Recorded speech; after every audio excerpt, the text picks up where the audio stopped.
What is up, Valorant fans? Welcome back to the Valorant Report. I'm IHOLDSHIFT, and we are going to be talking about what happened in the semifinals and breaking down what to expect for the finals. But before we get started, I just need to put something out there, as you guys actually gave me some very solid feedback after yesterday's video came through. Since the Ignition series started, I've been tracking team stats, at least the ones that are mostly notable, at every quote-unquote major event, or at least an event that had 6 of the top teams in Valorant. Obviously, this is specifically held true for the North American scene, where we've had a little bit more of an instance to watch these guys play. Obviously, because of that criteria, I did include the 100 Thieves charity event, in which TSM had been playing with Myth as a fill-in for Cutler.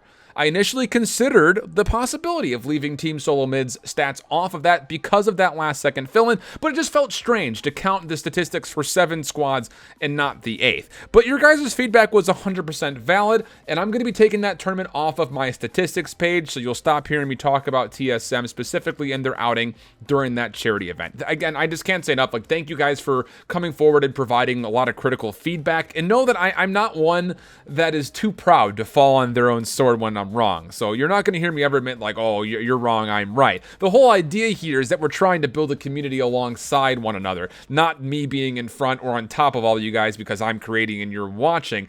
We're all trying to do this together. So with that said, I do have to throw a little small "I told you so" about today. No, I'm just kidding. But hopefully after what were kind of wild predictions in a lot of your guys' minds yesterday, and with the keys to victory that I came up with yesterday mostly holding true, hopefully at least in some form I've earned your guys' trust as someone who at least sometimes knows what they're talking about. Just sometimes, though. Let's dig in. TSM versus Sentinels. Initially, when we predicted this series, we were talking a lot about how if Wardell and Sabrosa had a hot start, TSM would surely follow as a collective.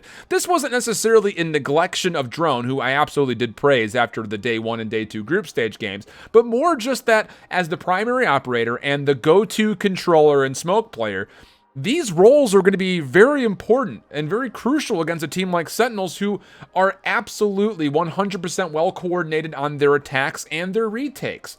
Putting a pause with great control and smoke pressure, or putting a complete halt to a push off of a snipe, is an absolute key to victory for me when you're playing up against Sentinels. And for TSM, those are of course the 2 players that we're looking at. And wouldn't you know it, Wardell came out almost completely empty off of the operator play, only dropping an 8, 14, and 5 in what would eventually be a 13-3 loss on Ascent.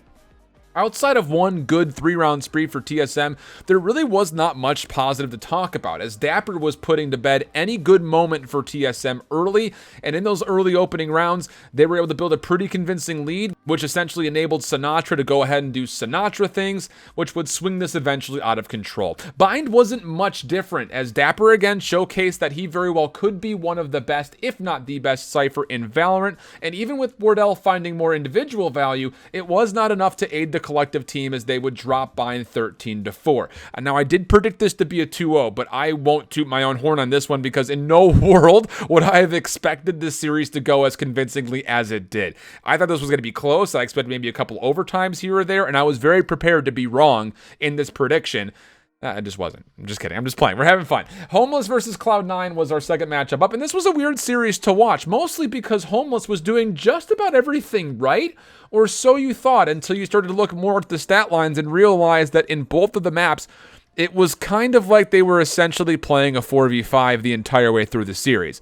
We said that someone needed to have an answer for Tens, and well, on Bind, they wouldn't, as he would go 21, 14, and 7 on the Rays for what would be a 13-8 victory. On Ascent, it really was not much better, as Tens would go 16, 12, and 9 for an even more convincing win in the fashion of a 13-6. The problem here was the terribly slow starts for Def and Superman, of which was apparently rather contagious as we got into Ascent, as Lasky, he was 0-12 at one point in time. That's not great. And the worst news, of those 3 players in those 2 maps, of their bottom fragging scores, they couldn't collectively combine for as many kills as Tens would get in even one of those maps individually. That's a big problem. When Tens is able to outfrag your team that hard, and you're going up against the other supporting cast, which is Cloud9, it's going to be very difficult to beat that team, and that would ultimately be the demise of Homeless in this one. But I still think you have to walk away in a pretty positive light for Homeless, who absolutely surprised us with how well they played, considering that this was their first week since they formed with one another, finding a collective of great individual players that had not been able to find an organization. And honestly, I'm excited to see what's going to happen next, whether all 5 of these guys will stick together to try to find an organization, or I would say probably more commonly, a couple individuals might get poached up by teams like 100 Thieves and things like that as they feel like they need it. So now let's talk grand finals. Sentinels versus Cloud9, or Sinatra versus Tens? No, I jest, but only kind of. It's going to be interesting, I think, to see these two teams play up against each other for the second time in a weekend. Remember back to the last time, though, as Sentinels took a 13-7 and a 13-9 win on both Ascent and Bind, respectively. But I would say in that series, the most impressive stat line to walk away with is the fact that on Bind, they were able to limit Tens on Raze to just a 14, 19, and 2. I really hate to keep recycling this same point, but we're early on, and it looks like individual duelists are going to be the biggest problem for a lot of squads. This has to happen again, I think, if Sentinels want to try to find a way to beat Cloud9 in this grand finals. If you can limit Tens, not just Tens period, but if you can limit his Raze on Bind specifically, you might be able to kind of repeat that same style of performance. If you're Cloud9, you'd really hate to not give Bind another go with Tens on Raze, so you figure that you're going to see it in the map pool, because this is going to be a best of 5 reminder. So you will see it. This comes down to at which point in the best of 5 are we going to get a chance to look at it. Personally, though, all things considered, maybe with the exception of the Haven, I've got Sentinels with a lot of favor here to take this one. Personally, I'm going to predict this one's going to be a 3-1 with Cloud9 getting the Haven win when we get there. I think everything else will be close. I think this is going to be probably the best series of the weekend, as you would hope it would be, considering the fact that it is the grand finals.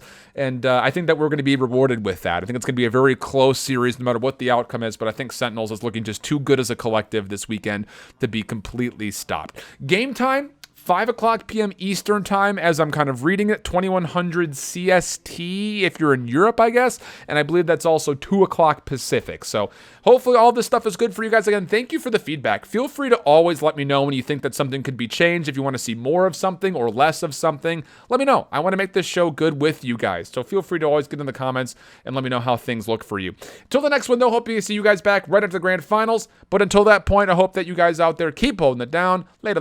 Bye-bye.